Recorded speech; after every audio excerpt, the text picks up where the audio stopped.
پرستی نہیں ہے. النکاح من سنتی، فرمایا نکاح میرے طریقہ ہے، میرے طریقے کے مطابق نکاح کرو. حضور علیہ السلام نے فرمایا سب سے پہلے نکاح میں لڑکے اور لڑکی کا انتخاب ہوتا ہے، اور سب سے زیادہ لڑکی کا انتخاب لڑکے والے کرتے ہیں. تو فرمایا 4 وجوہات سے لوگ رشتے تلاش کریں گے. پہلا مال و دولت، دوسرا حسب نسب، تیسرا حسن و جمال، چوتھا دینداری. کچھ مذاہب والے دولت کو دیکھتے ہیں، کچھ حسن و جمال کو دیکھتے ہیں، کچھ حسب نسب کو دیکھتے ہیں. حضور علیہ السلام نے اپنی امت سے فرمایا تم بے شک باقی چیزوں کا خیال کرو لیکن دینداری کا خیال زیادہ کرو. بچی اگر دیندار ہوگی، بیٹا اگر دیندار ہوگا، اب ان کی گود میں آنے والے پھول جو ہوں گے وہ دیندار ہوں گے، اور اگر ان کی زندگی میں دین نہیں ہوگا تو اولاد کو دین کیسے ملے گا؟ شیخ عبد القادر جیلانی رحمۃ اللہ علیہ کو جب والدہ مدرسے میں لے کے گئی تو فرمایا میں کتنے پاروں کا حافظ ہوں.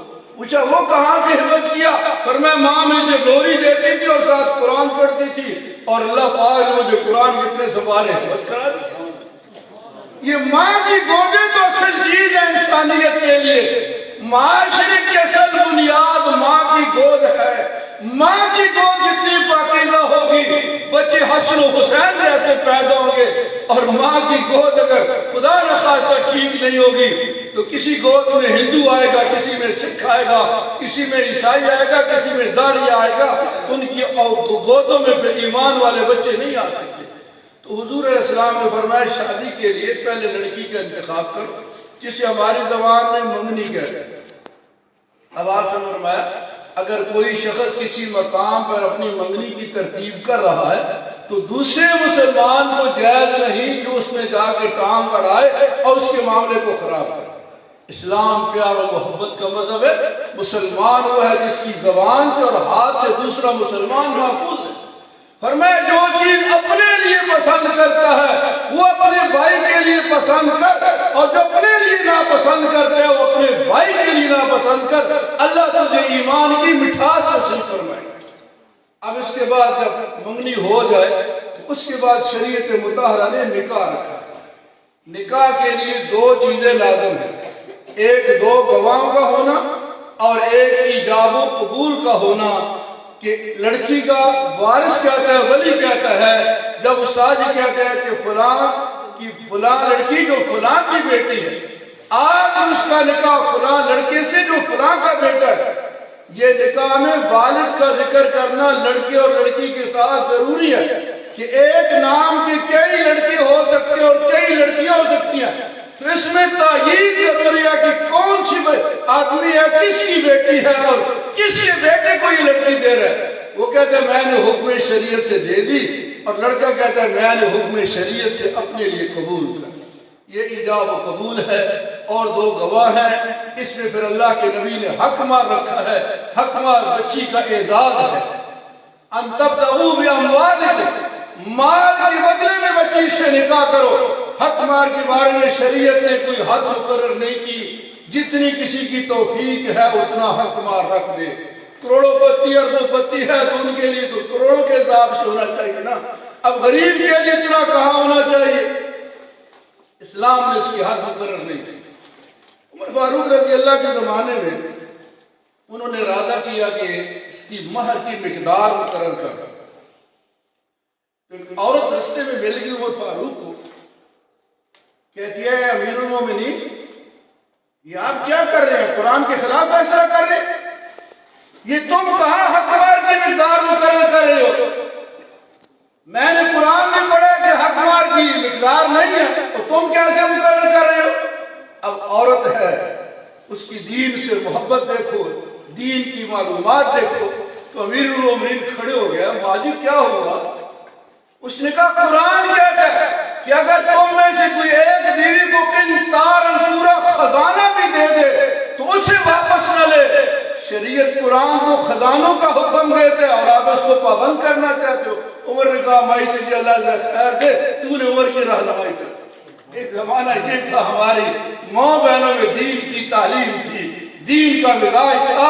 وقت کے امیر المومنین کو عورت روک کے کہتی ہے کیا کر رہے ہیں؟ حق مار بھائی جتنا مناسب ہو، جتنی لڑکے کی استطاعت ہو، لڑکی والوں کی استطاعت ہو، غریبوں میں غریبوں والا ہونا چاہیے، امیروں میں امیروں والا ہونا چاہیے، اس کے مطابق حق مار ہو۔ اس کے بعد حضور علیہ السلام نے فرمایا کہ پھر اس کے بعد ولیمہ کرو، دعوت کرو، اول ولو بشات۔ عبد الرحمن بن عوف رضی اللہ تعالیٰ عنہ نے شادی کی، حضور نے دیکھا کپڑوں پر کوئی نشان وغیرہ لگے ہوئے ہیں، تو پوچھا عبد الرحمن کیا ہوا؟ یا رسول اللہ نکاح کر لیا، یہ مہاجر تھے، ہجرت کر کے آئے تھے۔ حضور نے فرمایا تو ولیمہ وغیرہ کیا ہے؟ یا رسول اللہ ولیمہ تو نہیں کیا۔ فرمایا اول ولو بشات، ولیمہ کرو اگرچہ ایک بکری کیوں نہ ہو۔ تو اپنے دوست احباب کو اپنی حیثیت کے مطابق بلا کر کے کھانا کھلانا، اس کو اگر سنت سمجھ کے کرے گا تو بہت بڑا ثواب ہو۔ اب یہ جب رشتے جڑ گئے، یہ نکاح ہو گیا، یہ شادی ہو گئی، یہ شادی نبی نے بھی کی، علی نے بھی کی، ابو بکر نے بھی کی، عمر نے بھی کی۔ وہاں نہ مائیں تھی، نہ رسم مہندی تھی، نہ رسم فلاں رسم تھی، نہ فلاں رسم تھی، سیدھا سادہ نکاح ہوتا تھا۔ حضور علیہ السلام نے حضرت علی کا نکاح پڑھایا اور عورتوں کو کہا جاؤ فاطمہ کو علی کے گھر میں چھوڑ کے آئے، بس یہ نکاح ہوتا تھا۔ کہتے ہیں یہ شادی جو ہے نا، اس پر یہ 3 نقطے بڑے خطرناک ہیں، اس پر 3 نقطے بڑے خطرناک ہیں۔ یہ 3 نقطے اگر ہٹا دیے جائے تو کیا بن جائے گی؟ بولو، شادی۔ شادی اگر شادی بن جائے، شادی سے مراد کیا ہے کہ سنت کے مطابق ہو جائے تو یہ شادی برکت ہی برکت ہے۔ اب یہ شادی جو ہوتی ہے یہ نئے خاندان کی بنیاد ہوتی ہے۔ اب ذاکر خان کا، شاکر خان کا، ان کے اپنے اپنے آگے فارم بنیں گے، اپنے خاندان نمبر بنیں گے۔ اب یہ اپنے باپ کے شناختی کارڈ سے بے فارم سے فارم ہو جائیں گے، ان کا اپنا خاندان بنے گا۔ فرمایا جس خاندان کی بنیاد اچھی ہو، اچھی سے مراد ہے لا الہ الا اللہ محمد الرسول اللہ پر ہو، اچھے طریقے سے ہو، سنت کے مطابق ہو، اب وہ عبارت بڑی مضبوط ہوتی ہے۔ اور جہاں لو میرج ہوتی ہے یا نیٹ کی شادیاں ہوتی ہیں تو جا کے عدالتوں کو دیکھ لے، کیسوں سے بری ہوئی ہے، ماں ادھر کھڑی ہے، باپ ادھر کھڑا ہے، بچہ ایک کے پاس پکڑا ہے، ایک دوسرے کے پاس پکڑا ہے۔ ایک دفعہ میں ایک عدالت میں چلا گیا، کچھ کام تھا تو بچہ انہوں نے لے لیا تو اس کی ماں ادھر منہ کر کے چیخیں مار کے رو رہی تھی۔ مجھے بھی رونا آگے پڑ گیا، یا اللہ یہ کیسے امتحان میں پڑ گئی۔ اور یہ شادی اگر سنت کے مطابق ہو، آپس میں پیار و محبت ہو، تو حضور علیہ السلام نے فرمایا جب خاوند بیوی آپس میں بیٹھ کے مسکراتے ہیں تو خدا کی رحمت نازل ہوتی ہے۔ فرمایا خاوند بیوی کے منہ میں جو لقمہ ڈالتا ہے اللہ اس کو اجر نصیب فرماتا ہے۔ فرمایا صدقہ یہ بھی ہے، تو مزدوری کر کے لا، اپنے بچوں کو کھلا، اپنی بیوی کو کھلا، اللہ تجھے صدقے کا ثواب نصیب فرمائے۔ تو میرے بھائیو، یہ شادیاں یہ صرف عام چیز نہیں ہے، یہ اللہ کا حکم ہے، نبی پاک کی سنت ہے۔ اور حضور فرمایا نکاح من سنتی، شادی میری سنت کے مطابق کرو۔ حضور ایک مقام سے گزر رہے تھے، گانے بجانے کی آواز آ گئی تو حضور نے کانوں میں انگلیاں کی، اور ایک حدیث میں آتا ہے حضور علیہ السلام نے فرمایا جو شخص گانا سنے گا اس کے کانوں میں قیامت کے دن شیشہ پگھلا کے ڈالا جائے گا۔ اور ایک حدیث میں آتا ہے حضور نے فرمایا یہ گانا بجانا دلوں میں نفاق پیدا کرتا ہے۔ اور تو فرمایا جب قرآن پڑھا جاتا ہے تو دنیت آیاتو زادت ایمان، مسلمان کا ایمان بڑھ جاتا ہے۔ تو میرے قابل قدر بھائیو، ہم محبوب کی امتی ہیں، اللہ ہمیں محبوب سے پیار نصیب فرمائے، اپنی خوشیاں اپنی غمیاں اللہ ہمیں حضور کے طریقوں پہ کرنے کی توفیق نصیب فرمائے۔ دین بہت آسان ہے اور رسم و رواجوں میں پڑھ جاؤ گے تو خدا جانتا ہے کباڑا ہو جائے گا، پھر ہم ان کو پورا نہیں کر سکتے۔ جو ہمارے معاشرے میں یہ رسوم آ گئی ہیں، پتہ یہ ہندو اصل ہمارے ساتھ رہے نا تو ان سے یہ رسمیں یہ جو ہے اپنا مہندی، رسم مائیاں اور یہ ساری چیزیں وہاں سے آ گئی۔ اب ایک بات آپ بتائیں، ایک ہے سنت، ایک کیا ہے؟ سنت کس کو کہتے ہیں؟ نبی پاک اور صحابہ کرام کے عمل کو۔ اس کے مقابلے میں ایک چیز ہے رسم۔ ایک چیز کیا؟ رسم وہ چیز ہے جو ہم نے اپنی مرضی سے بنا لی، دین نہیں سمجھا اس کو، لیکن اپنی خواہشات سے بنا لیا۔ اب حضور نے عرفات کے میدان میں کہا کہ میں ساری رسم و رواجوں کو پاؤں کے نیچے رگڑ کر کے تمہیں اللہ کا قرآن اور اپنی سنت لے کے جا رہا ہوں۔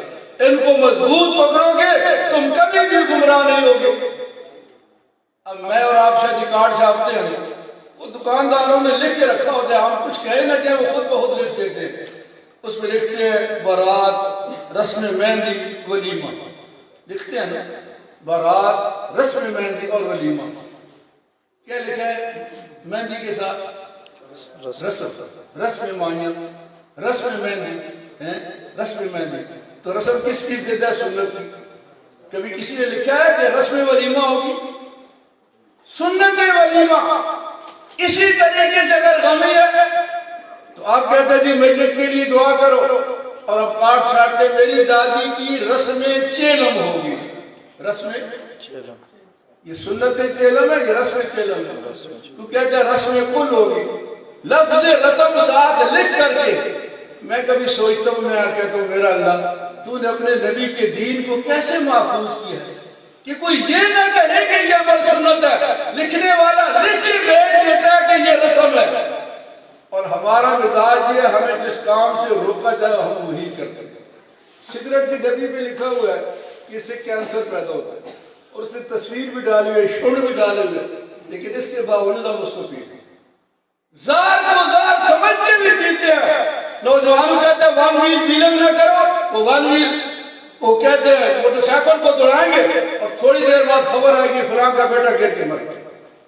گورنمنٹ کہتی ہے یہ نیا ریس میں نہ جاؤ، لیکن ہم نے ضرور جانا ہے، ہماری فطرت ہے جس کام سے ہمیں روکا جائے ہم اس کو ضرور کرنا ہے، اور جس کا کہا جائے اس کو ہم نہیں کرتے۔ مذہب 5 ہو جاتے اللہ اکبر حی علی الصلاۃ حی علی الفلاح، لیکن ہم ادھر جانے کے لیے تیار ہو نہیں۔ اللہ پاک ہماری شادی کو مبارک فرمائے، اللہ پاک ہمیں اپنی خوشیاں اپنی غمیاں ایسے طریقے سے کرنے کی توفیق نصیب فرمائے، ہماری یہ خوشی بھی عبادت بن جائے، ہماری یہ غمی بھی عبادت بن جائے، ہمارا یہ سارا خرچہ اللہ کے ہاں ثواب میں لکھا جائے۔ اللہ تبارک و تعالی ہمیں اس کی توفیق نصیب فرمائے۔ اللہ آج اس مجلس کی تقریب کو قبول فرمائے، اس کا ثواب اللہ حاجی فرید خان صاحب کو بھی نصیب فرمائے کہ ان کی خیرات ان کی جگہ پر آج اللہ کا قرآن نبی کی سنت بیان کی گئی ہے۔ پہلے بھی الحمدللہ یہاں رمضان میں قرآن کا ختم ہوتا ہے، حافظ قرآن سناتے ہیں عرصے دراز سے، الحمدللہ یہاں اللہ کی مہربانی ہے، اچھے کام ممتاز خان صاحب کی نگرانی میں۔ یہ نہ ہو تو وہاں فون کے ذریعے قرآن کی تشکیل ہوتی ہے، یہاں بچے رمضان میں قرآن سناتے ہیں۔ اللہ تبارک و تعالیٰ کو یہ خیر برکت نصیب فرمائے، ہمیں بھی خیر نصیب فرمائے، اور صبح جو دعوت ولیمہ ہے اللہ اس کھانے میں برکت فرمائے، کھانے والوں کو اللہ صحت نصیب فرمائے، اور صحت کے ساتھ اللہ عبادت کی توفیق نصیب فرمائے، اور کھلانے والوں کو اللہ اجر عظیم نصیب فرمائے۔